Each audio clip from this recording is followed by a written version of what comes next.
सीधा सीएम के पास, सीएम को ना हमारे खट्टर साहब, उसने वहां से सीएम साहब वैसे तो मेरे को जानता नहीं मैं कौन हूँ, और सीधा अखबार में क्या खबर देता है, ये हर्ष चिकारा एक बहुत ही बड़ा गुंडा है, मेरे पे एक भी केस दर्ज नहीं है आज तक, कोई क्रिमिनल रिकॉर्ड नहीं है मेरा, ये बहुत बड़ा गुंडा, इतना बड़ा गुंडा है, इसके शहर के एसपी साहब ने इसके खिलाफ एफआईआर दर्ज नहीं की। अच्छा, अब वे एक आपके एरिया की बात बताता हूं मैं, आपके यहीं पे हरिद्वार जाते टाइम मेरे को याद तो है नहीं क्योंकि मदद इतनी कर ली, कोई चीज याद नहीं रहती, कोई कालू कालू करके नाई जाति से था, गरीब हा, वो 1 रुपया उसको कोई दे देता, कोई 2 रुपए दे देता, खुले सिक्के दे देता, वो बसों में आने जाने वाले यात्रियों के लिए पानी पिलाया करता, उसकी उम्र 80-85 साल थी, मैंने उसकी वीडियो डाली, उसकी वीडियो से कोई लाख रुपए आए, फिर कोई इकबाल डॉक्टर था शायद, इकबाल नाम का इसी साइड का डॉक्टर, फिर वो मेरी वीडियो देख के वो भी वहां पहुंचा, उसने भी वीडियो डाली, आज मैं दोबारा से एक बार वहीं से निकल रहा था तो किसी ने सलाह दिया, आपने उनकी मदद की थी, एक बार मिलते चलो, मैं मिलने के लिए गया तो जो कालू जी थे जिनकी उम्र लगभग 80 साल थी, वो तीसरी मंजिल से मेरे को बोल रहे, अर्श भाई अंदर कूदता है। अच्छा। यानी कि देखो मेरे को बड़ी खुशी किस चीज से हुई, एक इंसान ने अपने जीवन में यहां से गरीबी देखी, 80 साल तक उसकी उम्र ही निकल गई बेचारे की, 80 साल में जाके इत्तेफाक से पता नहीं मेरे दिमाग में क्या है, मेरे को देखा, मेरे को बड़ा दुख हुआ, दर्द हुआ, इस उम्र में एक इंसान इतना दुखी, मैंने उसकी मदद कर दी, मदद से वो पॉपुलर हो गया, पॉपुलर होके उसके बच्चों की भी मदद होगी, उसके बच्चों का इलाज भी हो गया, घर में ही तड़प रहे थे, खाने के लिए 2 वक्त की रोटी नहीं थी, और वो कहां से कहां पहुंच गया, वो जहां पहुंचा हुआ था उससे मेरे को बहुत ज्यादा खुशी हुई। और एक और सच्चाई बताता हूँ मैं आपको, मैं आज भी किराए के मकान में रहता हूँ, आज भी सर, मैं आपको बता दूं, मैं सरकार को हर महीने मंथली जो टैक्स होता है जो अपने काम का, लगभग मैं 3 से 3.5 लाख रुपए देता हूँ। अब मेरी कमाई का अंदाजा आप लगा सकते हो, 3-3.5 लाख रुपए उनको देता हूँ तो 2 रुपए कमाता हूँ, और इतना रुपया कमाने के बाद भी मैं 100 गज का मकान तक नहीं ले पा रहा हूँ, तो पैसा लगता क्या है। जो होती है, जो एक युवा आता है, आपकी बहुत कम उम्र है, आपके ऊपर हमने देखा आपकी साइड पर सोशल मीडिया की, आपके ऊपर एफआईआर दर्ज कर देते हैं झूठी, क्या वजह है? हिंदुस्तान के अंदर एक पार्टी है जो आजकल राज कर रही, जिसका नाम भारतीय जुमला पार्टी। अच्छा। वो क्या करते हैं, वो जुमलेबाज लोग, उन्होंने मेरे को कम से कम 20 बार ऑफर दे दिया, हमारा झंडा उठा लो, हमारा डंडा उठा लो।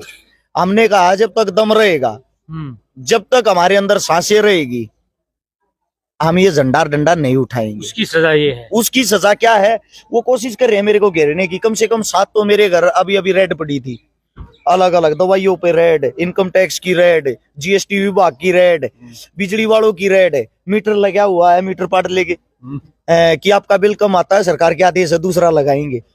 अच्छा, बिन बोले 1.5 लाख रुपए का वो देंगे कि आपने तार लगा रखे थे, मगर भाई बता दो किस चीज के लगा रखे थे, बोले वो सरकार से पूछना। अभी कल केस लगा रखा था मेरे पे, कल ही की बात है। मैंने किसी को जाति सूचक शब्द बोले हैं, इस चीज पे SC/ST एक्ट लगवा दिया।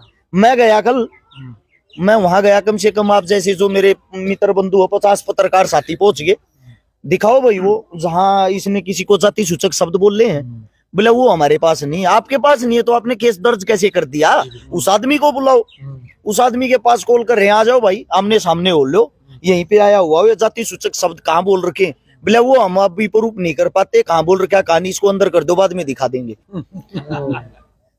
इससे पहले अभी एक केस और लगाया जिसमें कल जमानत होनी थी लेकिन हो नहीं पाई, मेरे पे केस लगा रखा, मैंने किसी का प्लॉट कब्जाया है। अच्छा। सोनीपत के अंदर, दानिश भाई वहीं रहता है, जो हमारा एरिया वो थोड़ा क्राइम का एरिया है सोनीपत, जो मेरे पे केस लगा रखा है उसमें ये मैंने किसी का प्लॉट कब्जाया है और किसी को 5 लाख रुपए फिरौती मांगी है प्लॉट कब्जाने वाले पे। 16-17 मेरे साथ हथियार वाले थे, 20 मेरे साथ गुंडे थे, और मैंने बहन बेटियों के साथ बदतमीजी की, उनके घर में ही जाके मारपीट की। अब इत्तेफाक देखना एक चीज का, इतना बड़ा केस होने के बाद एसपी साहब ने शिकायत दर्ज नहीं की उनकी, वे गए सीधा सीएम के पास, सीएम को ना हमारे खट्टर साहब, उसने वहां से, सीएम साहब वैसे तो मेरे को जानता नहीं मैं कौन हूँ, और सीधा अखबार में क्या खबर देता है, ये हर्ष चिकारा एक बहुत ही बड़ा गुंडा है, मेरे पे एक भी केस दर्ज नहीं है आज तक, कोई क्रिमिनल रिकॉर्ड नहीं है मेरा, ये बहुत बड़ा गुंडा, इतना बड़ा गुंडा है, इसके शहर के एसपी साहब ने इसके खिलाफ एफआईआर दर्ज नहीं की। अच्छा, अब मेरे खिलाफ वहां से एफआईआर दर्ज हो जाती सीधी सीएम हाउस से, वो एफआईआर दर्ज होगी, मैं जाता हूँ एसएचओ साहब के पास, मैं एसएचओ साहब से पूछता हूँ, साहब मेरे को वो तो बता दो प्लॉट कहाँ है जो मैंने कब्जाया है, वह जगह कौन सी, मेरे को पता तो हो, कम से कम मेरे को तो ये पता होना चाहिए यह जगह कब्जाई है मैंने। और वह वीडियो फुटेज कुछ तो होगा जहां मैं गुंडे लेके गया था, मेरे साथ वे बंदूक वाले थे, ऐसी कोई रिकॉर्डिंग भी तो होगी जिसमें मैंने 5 लाख रुपए मांगे हैं, कोई तो सबूत तथ्य हो।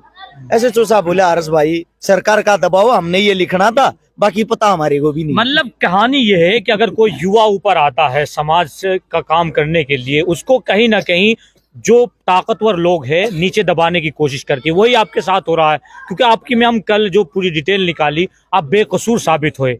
हर केस आपके ऊपर जो है झूठे थे, वो सब आपने दिखाया लाइव करके। जी। मीडिया तो कह रही है हिंदू मुस्लिम फला, ये हिंदू फला सोनीपत का कहाँ दिखा रही है, आप लोगों का दिखा रही है, उत्तर प्रदेश का दिखा रही है। हिंदू मुसलमान को काटने वाला, मुसलमान हिंदू को काटने वाला। शाम के 8 बजे खबर देखोगे ना, एक दूसरे की गर्दन पे तलवार रख के ऐसे दिखा रहे हैं, अगर बाथरूम तक गए कहीं गर्दन कट के ना पड़ जाए। आप जमीनी सतर पे बताओ मेरे को, मैं हर जगह जाता हूँ, ऐसी कोई जगह ही नहीं जहां मैं नहीं गया हूँ। जयपुर के अंदर 2.5 लाख मुसलमान साथियों का ग्रुप है, मेरी टीम है वो। इतना वहां के जो मुसलमान आपस में एक दूसरे को नहीं जानते, मेरे को जानते हैं। फिर ऐसे युवा भी तो सामने आते हैं ना, फिर हिंदू मुस्लिम पे होता क्या, ये लोग जानते नहीं या टीवी की बात को मैं बताता हूँ क्या होता है। टीवी वालों को इतनी घूस दी गई है कि जहां भी हिंदू मुसलमान दिखाई दो वहां बाल की खाल बना दो, उसको पीस के इतना जबरदस्त तरीके से पेश कर दो, जब तक उसकी सच्चाई सामने आए, उसको लोगों को उसके बाद की जो चीजें हैं गलत सही का पता लगे, तब तक तो आतंक मच जाए। यानी कि लोगों ने रोजगार ढूंढ लिया। अच्छा, आप लोगों ने एक चीज देखी, डिबेट होती है, डिबेट में हिंदू प्लस मुसलमान को बैठा देते हैं। वे दोनों ऐसे होते हैं, दोनों साइड के मूर्ख है। मुसलमान तो उस हिंदू को गालियां देगा, उसकी कमियां बताएगा, हिंदू उस मुसलमान को गालियां देगा। क्या आज तक एक भी डिबेट के अंदर उन दोनों की तरफ से किसी ने भाईचारा जोड़ने की कोशिश की?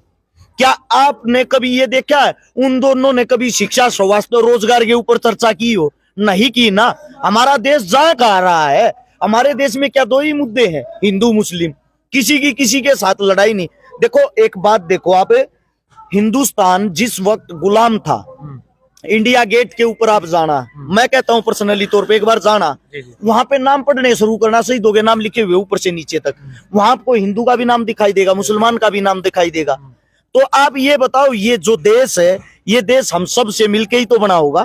दूसरी बात, जिन मुसलमानों को ये कहते हैं मुसलमानों ने हमारे पे आक्रमण किया, मुसलमानों ने हमारे को धोखा दिया, मुसलमानों ने हमारे साथ ये किया, वो मुसलमान हमारा था ही नहीं।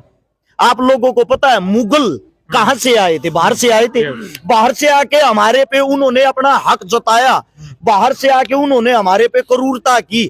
आपको नहीं पता हो तो यहाँ के सच्चे मुसलमान ने, एक भी मुसलमान ने उन मुगलों को अपनी बेटी तक नहीं दी, क्योंकि उनको बाहर का मुसलमान मानते थे, वो हमारे थे ही नहीं। तो आप गलत किनको कह रहे हो? गलत उनको कहो ना जो आपके आका थे, जो बाहर देश से आए थे आपके ऊपर।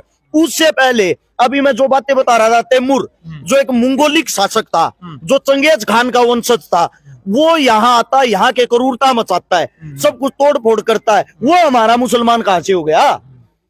हमारा मुसलमान वो मुसलमान है जो हिंदुस्तान के लिए लड़ा है, हिंदुस्तान के लिए जिया है, हिंदुस्तान के लिए मरा है, और आज भी हिंदुस्तान के लिए जीता है। हिंदुस्तान जो सरजमी है, अगर उसके आप बॉर्डर पे जाओगे, मैं अभी गया था, मैं चाइना बॉर्डर पे गया, देख तो ले यार चाइना कितना अंदर घुस रहा, कैसे झगड़ा। फौजी भाई पता क्या बोल रहे थे, हर्ष भाई टीवी देखते रहो, यहाँ कुछ नहीं है ऐसा, कोई गुलामी, कोई झगड़ा, कोई वो नहीं। बीच में व्हाइट कलर का एक टेंट बना रखा था, जहां हर रोज डेली शाम को डिबेट होती है, हिंदुस्तान योगी चीन योगी बैठ के वहां मुलाकात होती है। वहां से ये बताया जाता है उनको कि ऊपर से आदेश है दिल्ली से, आप लोगों ने गर्मा गर्मी का माहौल बनाना है क्योंकि चुनाव आ गया। मैं आपसे पूछता हूँ, वो पाकिस्तान अब इस वक्त कोई भी गोला क्यों नहीं फेंक रहा, कोई भी हमला क्यों नहीं कर रहा? भैया जी चुनाव नहीं है,